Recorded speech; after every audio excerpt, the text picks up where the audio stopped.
Welcome, ladies and gentlemen, to the BFNL Netball Show for another week, another big edition of the Netball Show, coming to you today with what was a huge week in the Ballarat Football Netball League last week to go over, and of course some pretty good games in the league this weekend to have a look at as well. Sean Kelly's my name. Joining me as always is my co-host Kimmy Bailey. Kim, welcome back. Great to be here. Thanks, Shawnee. Great to be back. Been a big weekend of netball. It's just passed, so another big weekend coming up as well. Yeah, it certainly is, and especially the last weekend. And we'd be remiss of us not to start off by talking about the RVNL Champions Challenge at Hisense Arena last weekend. Our girls went down, tried to get fourth time lucky, as we heard. Unfortunately, just fell a touch short, 48-40, the final result in favour of the Gippsland Football Netball League. Yeah, look, the girls did a fantastic job. Of course, it's a disappointing result that we couldn't get over the line. Similar team that we played last year. The lineup wasn't much different, and it was a much better result because we got blown out the water last year. So we were competitive. It was most probably, I think, the first and the third quarter where we just dropped a little, and then we tried to struggle and come back from there. Yeah. So we're playing catch-up netball from the get-go. The end of the first quarter, I feel like you looked at halfway through the first quarter, it was 7-all. We'd come back from a bit down, and I thought something's starting to happen here. 5 minutes later, it was 15-9. We were down, and six goals there, 8 goals at the end of the day. Yeah, so there was that first quarter, and as we know now, Sasha Veldhuis did a quad in the warm-up. So that doesn't help. Thought she was going to be okay to play, started the game, but you could really notice the linkage that we lacked from in the mid-court. And that's most probably why Sasha, she couldn't get out with that explosive speed and get that ball down where we needed to. The ball went backwards a lot of the time. We had to resettle all the time, and there was a lot of lateral play. It's just because we didn't have that second phase drive down the court. Exactly, and you could tell that as well, because the opposition did seem a lot quicker and did seem that they were moving the ball a lot better, where you were right, we were a bit stagnant, taking our full 3 seconds, passing back and all that kind of thing. And they're really smart. They went straight into a boxing defence as well, so made it a little bit harder for us to get it into the attack, and especially when you've got someone with an injury and you haven't got that drive that you actually need to bust that zone open. It was really interesting though. Lozzie Axonson did a great job in centre, and we just had to, with the injury, we had to take her out of there and pop her into wing attack, where she did a great job. But she's really important with that drive that we had.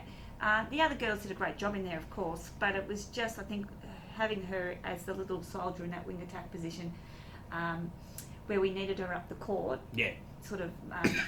Sort of got to us a little bit in the end, but the girls did a great job. The combination of Beck Anstey and Emma Henry was fantastic. Worked really well, didn't it? And then after quarter time, when Emma Church came on in wing defence as well, just adding that bit extra height, that was really good defensively. Yeah, well, it's really one of the first times I've actually, apart from the grand finals, that I've seen Emma Church, and she's a great player. I love her. She is. She's so determined and dogged at the ball, and they worked a triangle really well, those 3 girls. And you just think, what a defence line, you'd love to have that in your team all the time. Like that, Beck and Emma just look like they've been playing together a long time. And if we most probably had, in the long run, if we had Beck in that team, it would have been sensational from the get-go in RVNL. But, she was unavailable, so they're just things that you deal with. We did miss Mel Allen, I think. I think we really missed Mel, where we could have swung her into attack or defence in that height. So, but, just that's the way it goes, as we said. Exactly right. A great effort by the girls, and of course a fantastic experience playing on Hisense Arena. And the crowd got bigger, as we said last week, the crowd got bigger as the game went on. Of course, I think the game finished with only 50 minutes to go for the Vixens game or something, and I know the crowd was pretty big when I was leaving, and there are heaps of people in the foyer as well, so really good experience for the girls. Yeah, there was lots of people there. It was a sellout, so people like to get in and watch the Vixens warm up and stuff like that, and there was a lot of pre-game with the under-19s being presented to the crowd and given their last hurrah for winning the state other national titles. But we had Vixens girls out there watching our BFL girls, which was got a couple of photos of that too. Lizzie Watson coming out and watching the BFL girls, which was really good to see. Liz most probably a lot of us know Liz, so it was great that she was out there supporting us. So it was really good. But just even walking on that sprung floor, I think it's a different experience for the girls to play on that unbelievable surface, and it does make a difference. These girls are used to playing on asphalt or the old timber floors, but the sprung floors, even me just walking on it, I just was bouncing. It was fantastic. So I just like to, with just a couple of things, I'd just like to say thank you to Kate McMahon, who has been fantastic right through RVNL. The future for RVNL, we're just not sure at this stage. Yep. But Kate's done a great job with the girls, and her passion and her love for it is second to none. So thank you, Kate. You've done a wonderful job. And to all the girls, you're awesome as well right through, and your commitment has been fantastic. So congratulations. Well done to our RVNL team, getting all the way for the 4th year in a row to the state final and playing on Hisense Arena. It'd be a career achievement for just about anybody. Talking point number 2, time to turn our attention back to the local ranks here in the BFNL, and a couple of players that obviously played on Sunday. Pretty crucial playing in their club games on Saturday as well. And one of the big results from the weekend, we spoke in a bit in the last couple of weeks about Sunbury and how they've been a little bit off the boil and everything like that in recent weeks, but they turned that around in a pretty big way last weekend, taking on and defeating Lake Wendouree at Lake Wendouree. Yeah, one of the big upsets I think so far. We know Sunbury haven't been at their best. They were most probably pretty lucky because it was a lay weekend for the RDFL, and they were able to bring a couple of the girls in from Rupertswood. Amy Starzer and Ailish McCormack coming down. And made a big difference. Amy had a wonderful game. She didn't miss. Yeah, shooting at 80%, so she did miss, but not much. Not what I saw anyway. Yeah, so 80% for Amy, and she's a beautiful player, really smooth netballer. Is patient, and most probably what Sunbury needed in that attack line. Not overly big, but her movements make up for that. So she worked really well with Laura Cartland, so that they would have been happy with that. They did. Lakers did have Mel out, but in there, so did Sunbury. They had Mon Clark out as well. Mon Clark's just back playing VNL for aerials, so I'm not quite sure what her commitment is with Sunbury at the moment.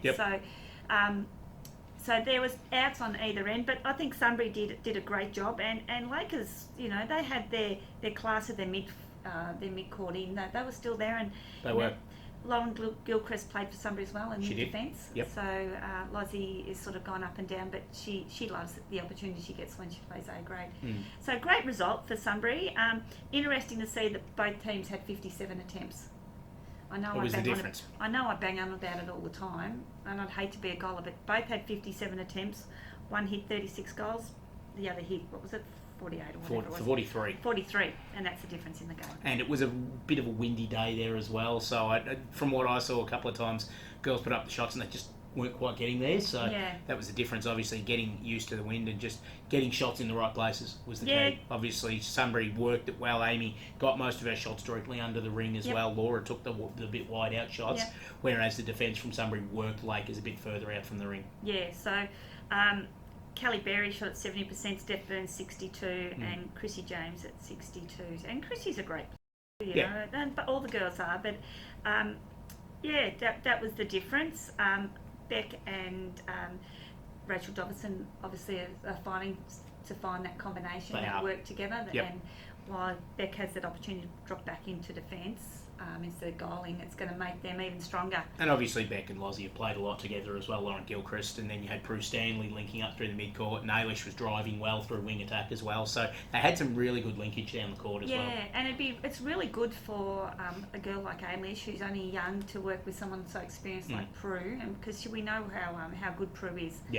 And she demands a lot, and she gets the most out of the players, so they'd be really happy. They were Lakers would be disappointed.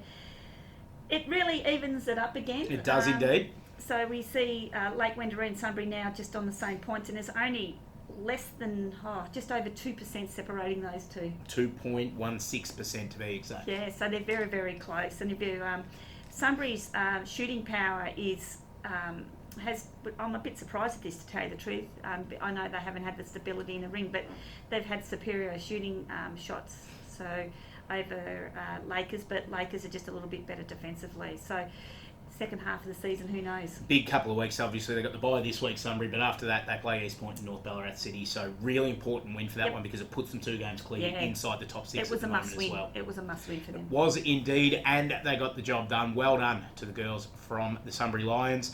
Talking point number 3, our Stockland Wendouree Player of the Week for round 8, Kimmy. Yeah, I held back. Yep. I know I upset you last week. You did. When I put it in.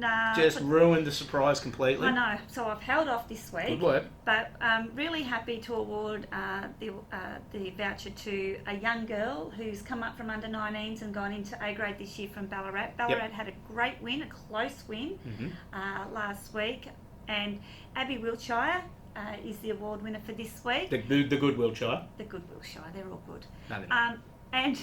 And she played in defence and did a wonderful job, and had a few really, really timely intercepts, and is a girl that's on the rise. She's really versatile as well. I think in last year's grand final we saw her playing in the centre, so she can play defence and swing into the mid-court, which is fantastic. She had that year in A grade a couple of years ago, before Lisa Battistello took over as coach as well, and I think she was runner-up in their best and fairest that year and really showed a fair bit. So she's come into A grade knowing what to expect as well, with Katie Lindquist being out and kind of taking over that position and really filling the shoes. Yeah, I think it was I first noticed her when we played, when I was coaching Sunbury. I think it might have been in 2014 when we played... that was the year that she played A grade. Yeah, and she played 19s and A grade. And I actually remember watching her in the 19s thinking, oh my God, who's this girl? She's a sensation.